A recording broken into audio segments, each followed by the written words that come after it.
If I were to tell you that there was a material so strong that a layer of it as thin as a tissue could support the weight of an African elephant, that it could conduct electricity with zero resistance, and that it could filter out even bacteria from polluted water, you wouldn't believe me. But that's exactly what graphene is. The best part is that you can manufacture it from the comfort of your very own home. Let me show you. Man, if only that portal wasn't CGI. Sorry, I'm getting off track. Point is, it's ridiculously easy to make graphene. All you need is a mechanical pencil and some scotch tape. As you can see, it's not that hard to actually make the graphene. All you have to do is attach the scotch tape to the graphene and pull it off repeatedly.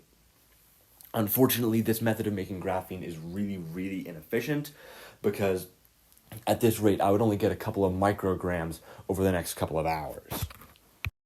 Now, the thing about graphene is that all of the details of it are very small. All you can see right here is just a couple of gray marks. So, to see all of the details of it, let's go over to our electron microscope to actually look at the... Hold on. What?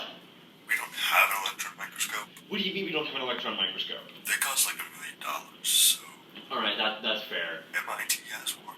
Alright, fine. To see the actual details of what graphene looks like, we'd have to look under an electron microscope. But we don't have one. Fortunately for us, the fine folks over at MIT uploaded some images of what their graphene looks like under their electron microscopes. Let's take a look.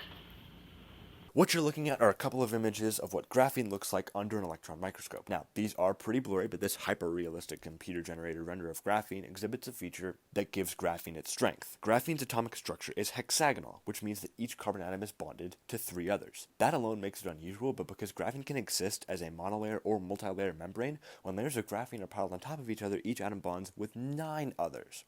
Because carbon has 4 valence electrons, the bonds it creates with itself are already quite strong. When those bonds are multiplied, its strength grows exponentially, similar to the effect on a cord when it's braided. Now, you'd expect that a material as strong as graphene would be fairly heavy, but you'd be wrong. It can support several million times its own weight, so a bulletproof vest made out of graphene would weigh less than a kilogram. With that kind of strength-to-weight ratio, the applications are truly endless. Unfortunately, there is a downside. There is currently no method of synthesizing graphene that could be used in mass manufacturing. The method I used, while cost-effective, is far too inefficient. It takes hours to synthesize any more than a few micrograms. Other methods often require clean rooms or vacuum chambers, both of which are extremely expensive. The few that can be performed in ambient air don't produce sheets of graphene. Instead, they produce microscopic patches that have to be manually layered and connected to form a sheet. If a method of mass-producing graphene is found, it would revolutionize nearly every aspect of our lives. While plenty of scientists are trying to find a way, I'm sure they could use some help.